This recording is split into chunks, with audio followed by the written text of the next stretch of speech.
Mexican അതിർത്തിയിൽ സേനാ വിന്യാസത്തിന് ഉത്തരവിട്ട Trump അഭയാർത്ഥികൾ അമേരിക്കയിൽ എത്തുന്നത് തടഞ്ഞുള്ള ഉത്തരവും ട്രംപ് പുറപ്പെടുവിച്ചു. അമേരിക്കയുടെ പ്രവേശനാനുമതി ലഭിച്ച അഭയാർത്ഥികളെയും വിലക്കിയിട്ടുണ്ട്. UN പദ്ധതിയുടെ ഭാഗമായി അമേരിക്കയിൽ വൻതോതിൽ അഭയാർത്ഥി പ്രവാഹം ഉണ്ടായതായും ട്രംപ് പറയുന്നു. മെക്സിക്കൻ അതിർത്തിയിൽ 1500-ലേറെ സേനാംഗങ്ങളെ വിന്യസിക്കാൻ നിർദ്ദേശം നൽകിയിരിക്കുകയാണ് ട്രംപ്. അതിർത്തി പൂർണ്ണമായും അടയ്ക്കാനും മേഖലയിൽ അടിയന്തരാവസ്ഥ പ്രഖ്യാപിക്കാനും ട്രംപ് നേരത്തെ നിർദ്ദേശം നൽകിയിരുന്നു. അതിർത്തി വഴിയുള്ള അനധികൃത കുടിയേറ്റവും മയക്കുമരുന്ന് കടത്തും പൂർണ്ണമായി തടയുകയാണ് ട്രംപിന്റെ ലക്ഷ്യം. അനധികൃതമായി കുടിയേറിയവർക്കുള്ള നിരീക്ഷണവും ശക്തമാക്കിയിരിക്കുകയാണ്. പിന്നാലെയാണ് അഭയാർത്ഥികൾ അമേരിക്കയിൽ പ്രവേശിക്കുന്നത് തടഞ്ഞുകൊണ്ട് ഉത്തരവ് പുറപ്പെടുവിച്ചിരിക്കുന്നത്.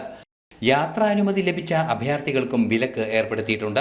ഐക്യരാഷ്ട്രസഭ പദ്ധതിയുടെ ഭാഗമായി എത്തിയ അഭയാർത്ഥികളെ കൊണ്ട് നിറഞ്ഞിരിക്കുകയാണ് അമേരിക്ക എന്നും ട്രംപ് പറയുന്നു.